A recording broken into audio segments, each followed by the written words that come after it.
School பிள்ளைகள் அள்ளிக்கொண்டு போனாலும் நேத்து புதிய வடைக்காரம் போட்ட வடைகள் நல்லது போல விளங்கல்ல, ஒவ்வொன்றும் ஒவ்வொரு மாதிரி. இந்த பாரம்பரு போட்ட வடையெல்லாம் விட்டு முடிஞ்சுதா?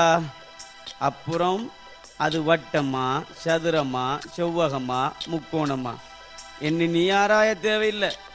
உனக்குள்ள வேலையை மட்டும் பாரு. டீ அடிக்கிறது, மேசையை துடைக்கிறது, பலகைய போடுறது, இந்த சனியனத்தானே 30 வருஷமா எனக்குள்ள வேலையா செஞ்சுக்கிட்டு இருக்க. வடை ஞாபகத்துக்கு வந்துச்சு, மனசுல பட்டதை சொன்னேன். சரி சரி, இன்னும் மனுஷ மக்கள் கேட்டுக்கிட்டு இருக்காங்க. வாய மூடிக்கிட்டு வேலைய பாரம்பரு. இவனுகளா மனுஷ மக்கள்?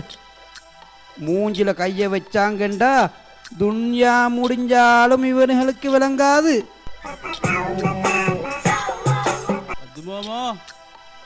ஆசிப் தர வந்தாரா? நானும் விடிஞ்சி சாம்பிராணி போட்ட நேரத்திலிருந்து பார்த்துக்கிட்டே இருக்கேன். ஆதிப் துரை வாராரு, மூளைக்கு மூளை நிற்கிறாரு. என்னமோ மோதின கண்ட ஆடாட்டம் முழிச்சு முழிச்சு பார்த்துட்டு போறாரு. அது உன்னை பார்க்கவா வாராரு? இன்னொரு வேலைக்கு கூட்டி போகத்தான். சரி அம்பரு, வடையண்டடி. வடைக்காரனுக்கு இன்னுமே நேரமாகல போல. சாக மாட்டான், நினைக்கிறப்போவே வாரான். இதுல உளுந்து வடை ஏதேன்னும் விளங்குதில்ல, பருப்பு வடை ஏதேன்னும் விளங்குதில்ல. எல்லாமே வெறுமனே மாவு உருண்டை போலதான் இருக்கு. ஏம்பா இப்படி இப்படி விரலை விட்டு பாருங்கோ. ஓட்டை இருந்தா உளுந்து வடை. இப்படி இப்படி மேல தடவி பாருங்கோ. ஓட்டை இல்லைன்னா பருப்பு வடை. எப்படி எப்படி? அதான் சொன்னேனே, இப்படி இப்படி.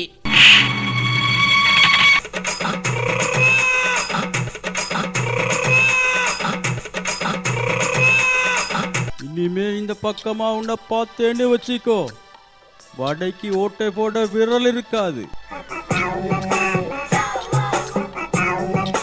என்னமோ என் கடை என்கிறபடியால நீ 3 கரணத்தோட தப்பிட்ட. இல்லைன்னா உன் ஊற்று முத்தத்தோட தான் கரணம் முடிஞ்சிருக்கும். என்னமோ தலை தப்பி என்ற பொண்டாட்டி செஞ்ச புண்ணியம். எனக்கு வடையும் தேவல, விற்கிற காசும் தேவல. இனி இந்த கடப்புறமா நான் கால் நேரத்தையும் கூட படுக்க மாட்டேன்.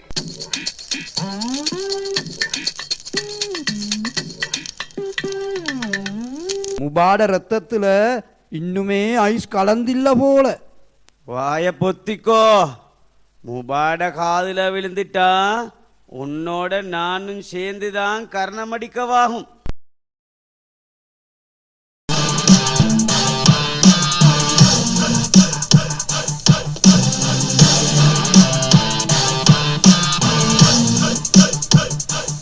ஆப்பம் இருக்கா? ஆஜி வந்த நேரம், இன்னைக்கு ஆப்பம் சுணங்குது போல. நாம் வந்தது ஆப்பம் எடுக்கிறதுக்கு அல்ல, ஒரு விஷயத்தை சொல்றதுக்கு. இனிமேல் அந்த ஆயிஷாவோட ஆப்பம் இந்த கடையில் விற்கப்படக்கூடாது. மீறி விட்டீங்கன்னு வைப்போமே, சொல்ல மாட்டேன், செஞ்சு காட்டுவேன். அது மாமா, இன்னைக்கு சொன்னங்கிட்டது சுஃபானுக்கு தலைவலி. அதுதான் நான் ஆதிலோடு சேர்ந்து வந்தேன். ஆப்பம் வந்துட்டுதா? இவள் தான் அந்த ஆப்பக்காரி பிள்ளையா? கொள்ள, இனிமேல் இந்த கடையில் உங்களோட ஆப்பங்கள் விற்கப்பட மாட்டாது. அதனால் இதை காணுலையோ வயல்லையோ கொட்டிடு.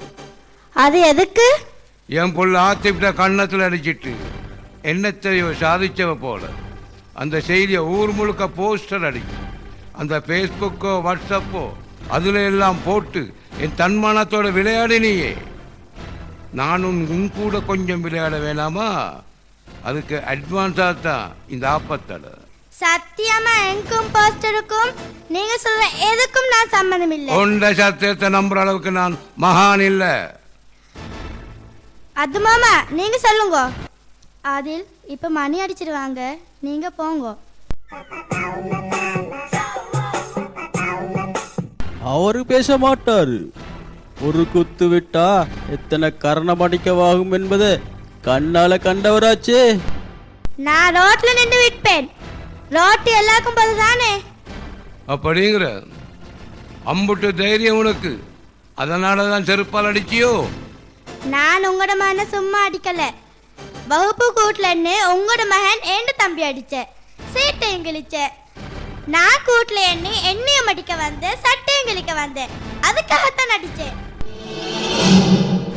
வகுப்பு கூட்டுறது, அதை வச்சே நான் இந்த கதையை முடிப்பேன். நீ ஒன்று பண்ணு, நீ வந்து என் வீட்டு முற்றத்தை கூட்டு, அதோட ஆத்திஃபுக்கு அடிச்சியே அந்த கடனையும் திருப்பி வாங்கிக்கோ. அப்போ அதை நாங்களும் போட்டோ பிடிச்சு போஸ்டர் அடிச்சு அப்படி இப்படி நீ வெளிப்படுத்திட்டா ஏன் ஆத்திரம் தீர்ந்துடும். நீ என்ன சொல்லுற?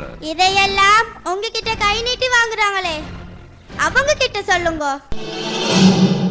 கேட்டுக்கோங்க மோதாஜி, ரோட்டோரத்துல நின்னாவது இந்த அப்பங்களை நான் விற்பேன்.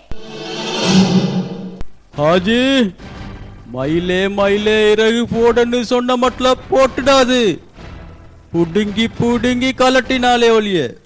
என்கிட்ட என்னத்தை போடுங்கிறதுக்கு? அடே அம்புட்டு பெரிய மனுஷியானே, உன்னை படிக்கவும் விட மாட்டேன், ஆப்பம் வைக்கவும் விட மாட்டேன்.